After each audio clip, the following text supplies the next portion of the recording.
আগরতলায় ৩ দফা দাবিকে সামনে রেখে কর্মসূচি পালন করল গণতান্ত্রিক নারী সমিতি। মঙ্গলবার সকালে পুলিশ সদর দপ্তরে ডেপুটেশন প্রদান করেন সংগঠনের নেতৃবৃন্দ। এরপরই প্যারাডাইস চৌমুহনী এলাকায় অনুষ্ঠিত হয় 2 ঘণ্টাব্যাপী গণ অবস্থান কর্মসূচি। গণ অবস্থান থেকে নেতৃবৃন্দ অভিযোগ করেন, পেট্রোল, ডিজেল ও রান্নার গ্যাস সহ নিত্য প্রয়োজনীয় দ্রব্যের লাগামহীন মূল্য বৃদ্ধি সাধারণ মানুষের জীবনযাত্রাকে চরমভাবে প্রভাবিত করছে। একই সঙ্গে অঙ্গনওয়াড়ি কেন্দ্র থেকে শিশু প্রত্যাহার এবং কর্মী সহায়িকাদের কর্মসংস্থান সংকোচনের সিদ্ধান্তের বিরুদ্ধে তীব্র প্রতিবাদ জানানো হয়।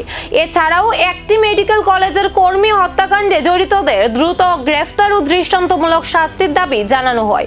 কর্মসূচি শেষে সংগঠনের পক্ষ থেকে জানানো হয়, দাবি পূরণ না হলে আগামী দিনে আরো বৃহত্তর আন্দোলনের পথে নামা হবে। কর্মসংস্থানে যাবে, সেখানে তার নিরাপত্তার গ্যারান্টি তৈরি করা সরকারের দায়িত্ব, তার পড়াশোনার দায়িত্ব সরকারের।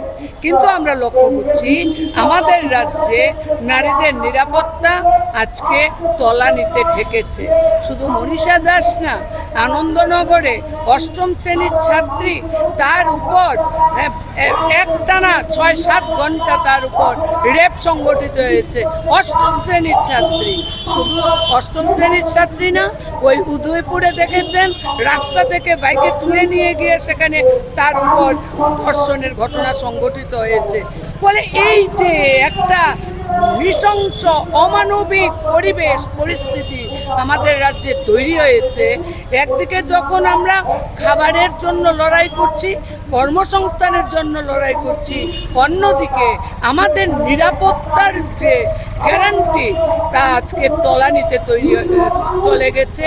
তার প্রতিবাদে সরকারের এই যে কুম্ভকর্ণের ঘুম, এই ঘুম ভাঙানোর জন্য রাস্তায় নামা ছাড়া আমাদের সামনে আর পথ খোলা নেই।